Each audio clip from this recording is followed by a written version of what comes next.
అంగీకరిస్తావా అంటే వదిలిపెడతావా, లేకపోతే మీరు చెప్పినట్టు వింటావా అంటే లేదు నేను నిర్ణయం తీసేసుకున్నా అంటాడు. అంటే తర్వాతకి సరే మొదటగా నీ ఇద్దరు పిల్లల్ని చంపు వేస్తాను, అప్పుడైనా నీ నిర్ణయం మార్చుకుంటావు అంటే ఏం మాట్లాడదు. ఆయన వెంటనే ఆ ఇద్దరు పిల్లలు కూడా వారికి యారోస్ ఉంటాయి కదా బాణంతో ఆ ఇద్దరు పిల్లల్ని చంపేస్తారు అనమాట. నెక్స్ట్ మళ్ళా ఆయన వెంట అడుగుతాడు ఏంటంటే సరే నీ ఇద్దరు పిల్లలు పోయారు కదా, నీ భార్య ఇప్పుడు చంపేస్తాము, ఆయన కానీ నువ్వు ఆ ప్రభుని దేవుడు అంగీకరించావంటే అప్పుడు కూడా ఏం మాట్లాడారు.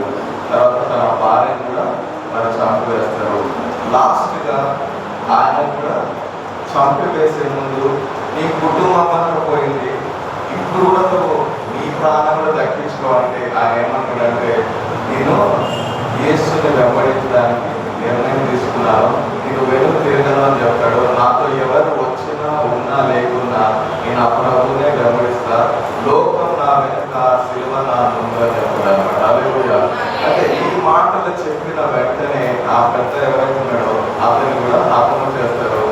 అయితే ఈ యొక్క వ్యక్తికి ఏంటంటే ఎక్కడో మనకు తెలియని ప్రాంతము దేశంలో నుండి ఎవరో వచ్చి ఆ యేసయ్య గురించి చెప్తే ఈ వ్యక్తి తన ప్రాణము కన్నా తన కుటుంబాన్ని కళ్ళ ముందు కోల్పోయినా కానీ తన ప్రాణంలో కోల్పోయినా కానీ ఆ యేసుని దేవుడుగా అంగీకరించాడంటే ఎప్పుడో 2000 సంవత్సరాల క్రింద చనిపోయిన ఈ ప్రభువు నిజంగానే దేవుడు అయి ఉంటాడు కాబట్టి ఇంత ప్రభావం కలిగి ఉన్నదని చెప్పాడు. వెంటనే ఆయన అదే రాత్రి ఈయననే దేవుడు లేకపోతే ఈ సాక్ష్యం మనకి కనబడేది కాదని ఆయన నమ్మడమే కాదు ఆ ప్రాంతం అంతా యేసు ప్రభువు నమ్మమని చెప్తారు.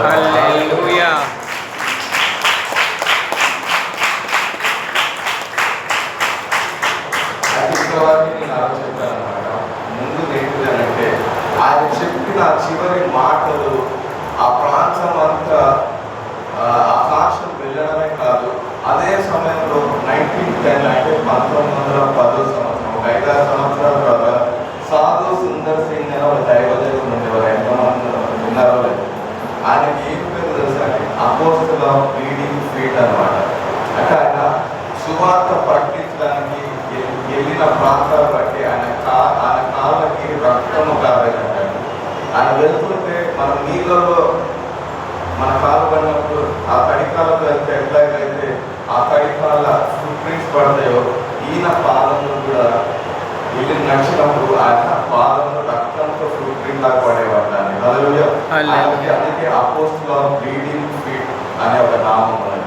అయితే ఈ యొక్క సాక్ష్యము ఆయన దగ్గర చేరినప్పుడు ఈ యొక్క మాటలని ఇంకో ఒక పాస్టర్ గారు అంటే ఈ అస్సాంకి సంబంధించిన ఒక దేవుని తర్వాత కొంత సమయానికి కొన్ని సంవత్సరాల తర్వాత ఈ యొక్క మాటల్ని ఆయనతో పంచుకున్నప్పుడు వాళ్ళ భాషలోనే ఈ మాటలతో వారి దగ్గరికి తగినట్టు ఒక మ్యూజిక్ తో ఈ మాటలని పాటలుగా చేశాడు అనమాట.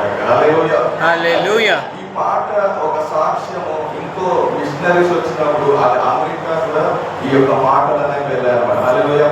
ఈ మాటలని వాళ్ళ ఇంగ్లీష్ లో తర్జుమా చేసి ఈ మాటలనే పాటగా కట్టారన్నమాట. నేను రీసెంట్ గా తెలుసుకున్న ఇంకో ఇదే లాస్ట్ ఆశ్చర్యమైన విషయం ఏంటంటే సార్, ఎంతమంది బిలిగ్రామ్ తెలుసా? బిలిగ్రామ్ అనే డ్రైవర్ ఎవరైనా తెలుసు? బిలిగ్రామ్ అంటే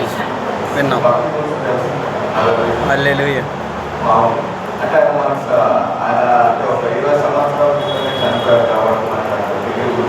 కానీ భూమి మీద ఎక్కువ సువార్త ప్రకటించిన వ్యక్తిగా ఆయన పేరు ప్రఖ్యాతులు ఉన్నాయన్నమాట.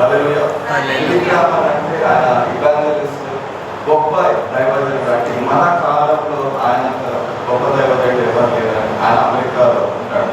అయితే ఆయన ఏ పాట అయితే ఈ మాటలని పాటలుగా ఇంగ్లీష్ లో ట్యూన్ కట్టారో ఆయన ప్రతి సభలో ఈ పాటని చివరిగా పాడేవారంట.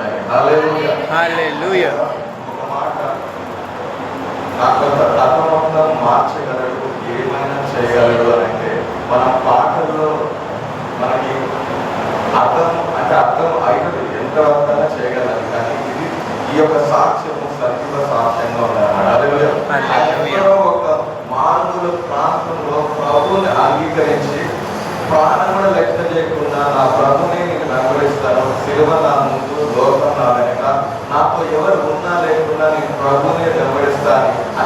చెప్పిన మాటలతో మరణించిన ఆ వ్యక్తి ఆ యొక్క స్వరము ఇన్ని సంవత్సరాలను కానీ ఇంకా పాటలుగా సాక్షిగా సజీవంగా అంటే అది ఎవరికి సువార్త చెప్పలేదు కానీ ప్రభుకి సాక్షిగా ఉన్నాడు అనమాట. హల్లెలూయా. మనం యథార్థంగా ఆ ప్రభుకి సాక్షిగా ఉంటే ఆ వాయిస్ ని ఎవరు ఆపలేరు అనమాట. హల్లెలూయా. దేవుడి సాక్ష్యం బట్టి నిజంగా మనకి దేవుడి యందు స్థిరత్వము బలం